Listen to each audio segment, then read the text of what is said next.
Qual que é o plano do trajeto? Explica aí. A trilha da Ponte do Quiriri, uns 7 quilômetros.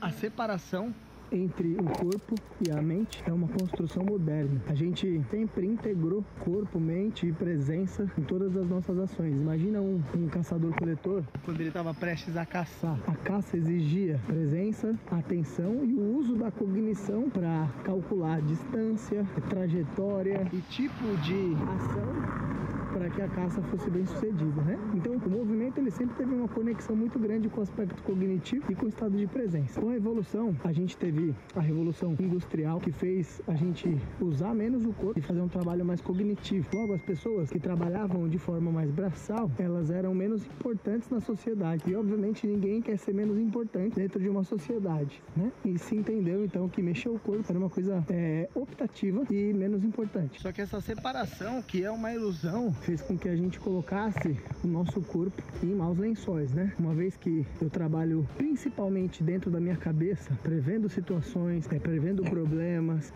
falando no telefone, digitando um e-mail no computador, o meu corpo ele vai ficando cada vez com menos energia, vai ficando cada vez mais sedentário e eu perco essa capacidade dessa conexão corpo e mente. E essa separação, ela também ganhou mais força quando a gente começou a ter a catequização e o ensino religioso nas culturas, que começou a proibir coisas como a expressão corporal, tentando eliminar o cunho sexual da expressão corporal, né? Então você imagina, pessoas que entenderam que o seu valor estava no trabalho cognitivo e viram isso de forma prática através do seu ganha-pão e do dinheiro, né?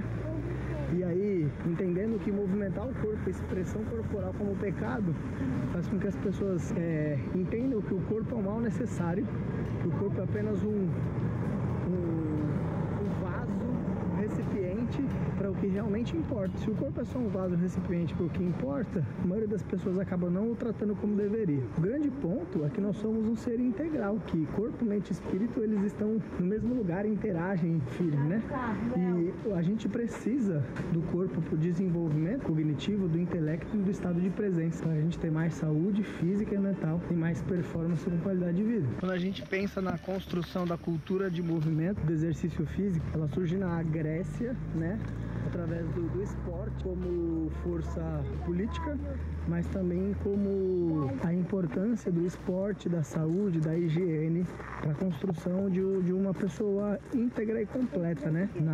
Conhecida como paideia, que era o sistema de formação humana da Grécia, o exercício físico, o esporte em si era uma coisa muito presente, muito importante, né? Com a ideia de educar o corpo, educar a mente e educar o espírito. E a gente também tem um aspecto social e tecnológico que vem com o objetivo de melhorar a nossa qualidade de vida e gera uma confusão entre qualidade de vida e conforto, tendo uma ideia de que essas duas coisas são a mesma, mas na verdade elas não são. E é muito contraditório que ao mesmo tempo que a gente tem muito estudo e investimento hoje em 2025 em saúde física e mental, a gente tenha números extremamente alarmantes e tristes, como a maioria das pessoas não tendo uma boa qualidade de saúde física e mental. Aqui entra no ponto mais profundo dessa questão, né? O esporte e o exercício físico moderno, eles não respeitam e estão conectados com a nossa biologia. Então vamos lá.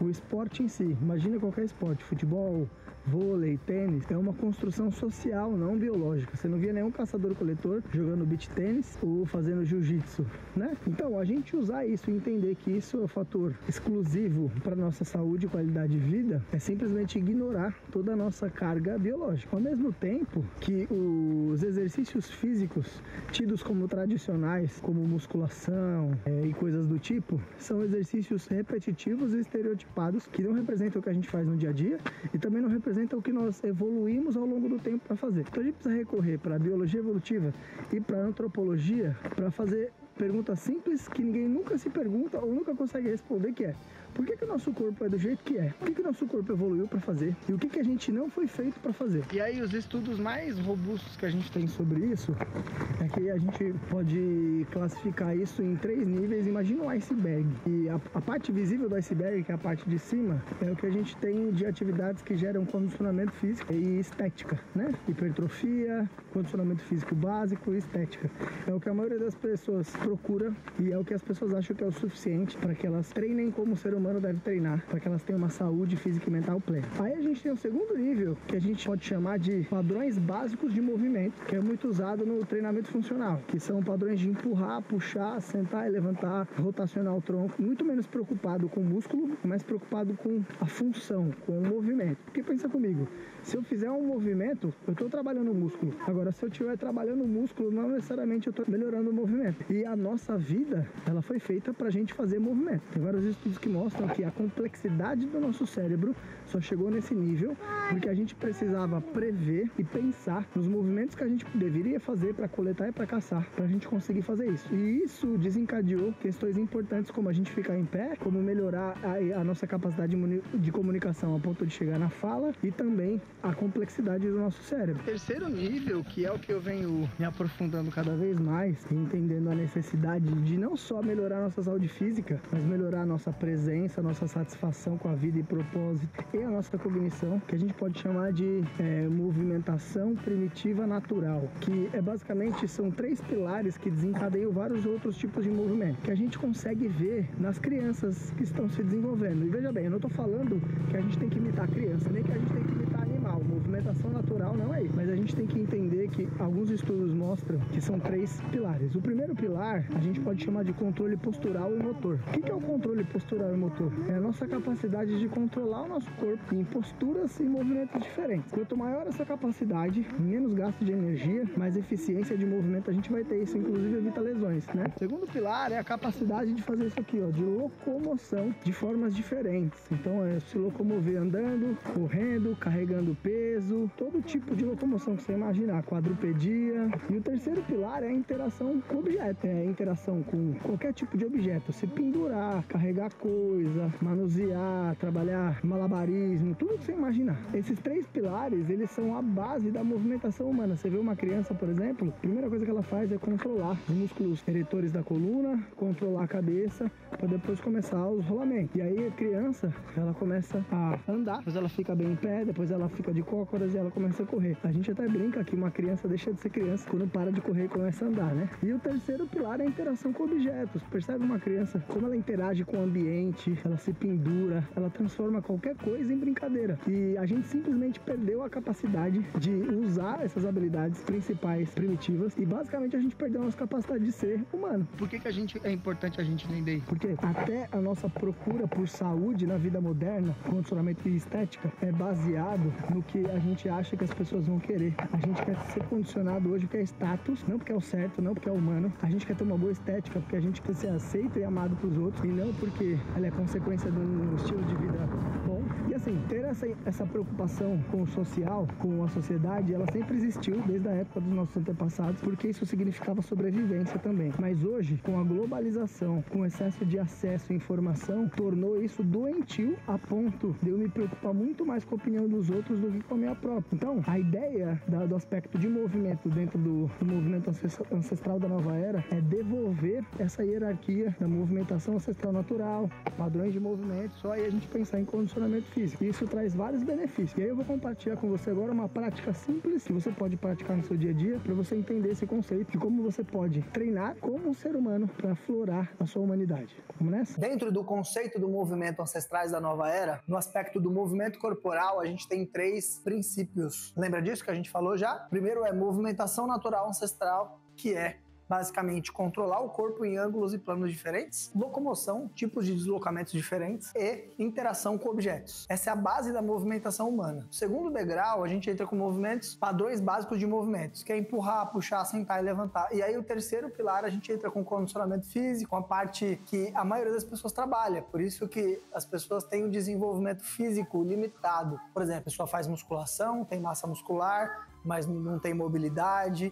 o sistema neural dela não é bem coordenado para executar os movimentos, ela acaba se machucando. Então, hoje eu vou mostrar para vocês um exemplo de um tipo de treino que a gente faz, mesclando tudo isso, né? Os movimentos ancestrais naturais, padrões básicos de movimento e o desenvolvimento de condicionamento geral. Dentro do programa da comunidade de treinamento estoico, a gente não repete treinos. Ela existe há 5 anos e a gente nunca repetiu um treino. Então, hoje o foco maior vai ser do fortalecimento e desenvolvimento da região central do corpo. Primeiro, eu tenho esse par de paraletes aqui, mas você pode fazer isso numa cadeira, como tem vídeo da minha aluna Matilde fazendo aí. A gente mede a distância do nosso corpo, do antebraço, e aí o movimento primeiro vai ser o L-sit, que pode ser feito com o auxílio dos pés, que pode ser feito com o joelho ou perna estendida, que é mais avançado. E a gente quer ficar empurrando o ombro para baixo aqui por 30 segundos. O segundo trabalho que a gente vai fazer, eu vou usar um peso aqui, a gente vai fazer o movimento de swing, levando o peso perto do quadril, contraindo o glúteo e coxa, para subir o peso até a altura do olho.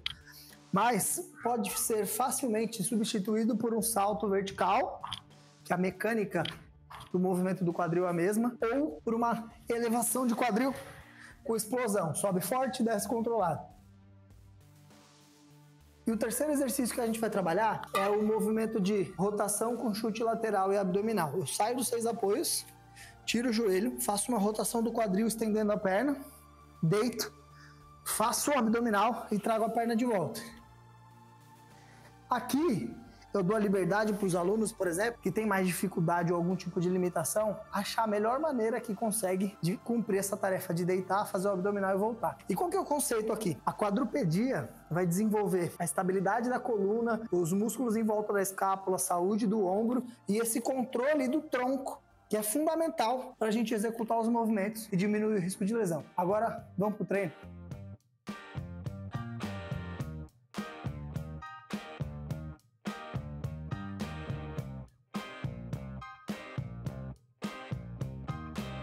Não deixa o ombro engolir o pescoço aqui. Segura aí. Bora, bora, bora. Isso, abude pra cima. Bora, Saitinho. Segura.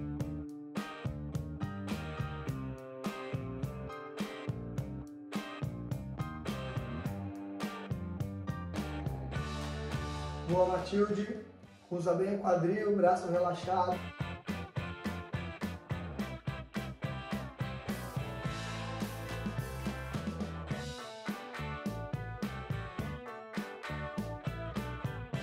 (30 segundos, posição de L, 20 swings ou saltos verticais ou elevação de quadril.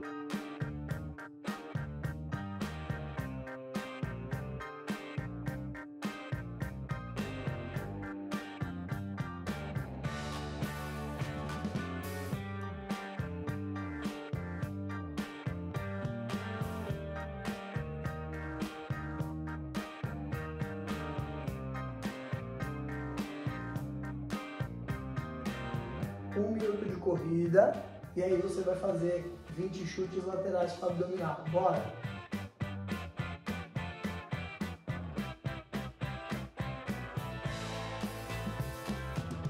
A posição de L é difícil ficar os 30 segundos, tá? Qual que é a minha sugestão para você?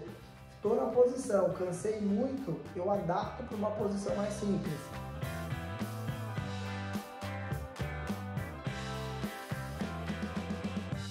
Bora, bora, bora, bora, bora. Excelente, galera. Segura.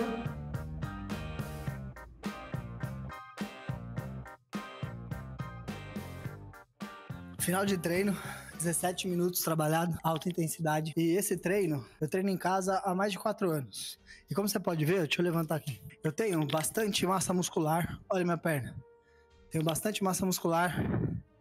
E tem um nível de definição de musculatura, mas isso é um efeito colateral positivo do objetivo do trabalho real. Eu tenho um corpo útil, eu consigo controlar o meu corpo em vários planos e ângulos diferentes. Eu consigo fazer coisas que a maioria das pessoas não consegue, fazer mortal, ficar na parada de mãos, agachar com uma perna só. E mais do que isso, eu tenho energia, força e disposição para brincar com os meus filhos, pegar os meus filhos no colo. E mais do que isso, a forma que eu treino desenvolve, além do aspecto físico, da saúde física, saúde mental, porque esse tipo de treino, ele exige que você esteja 100% presente e que coloque uma conexão corpo e cérebro para que as tarefas sejam desenvolvidas. Isso faz com que eu fique mais tempo no momento presente e que eu desenvolva a minha cognição, porque o nosso cérebro, ele existe para usar o nosso corpo para cumprir tarefa. Foi para isso que o nosso cérebro foi desenvolvido, para ajudar o nosso corpo a se movimentar de forma complexa. Assim, o nosso cérebro criou várias conexões para ter a capacidade de fazer isso. E é por isso que nós temos a inteligência que a gente tem. Essa inteligência, sem o movimento corporal feito da forma certa, do jeito que o ser humano deve se movimentar, ela é diminuída, o potencial dela é diminuído. Então, treinar só para função estética é você usar um diamante para colocar um quadro na parede. É muito abaixo daquilo do que o real potencial do movimento. Movimento é vida, movimento é inteligência, movimento é reconexão. Se mexer é inerente ao ser humano. Curtiu?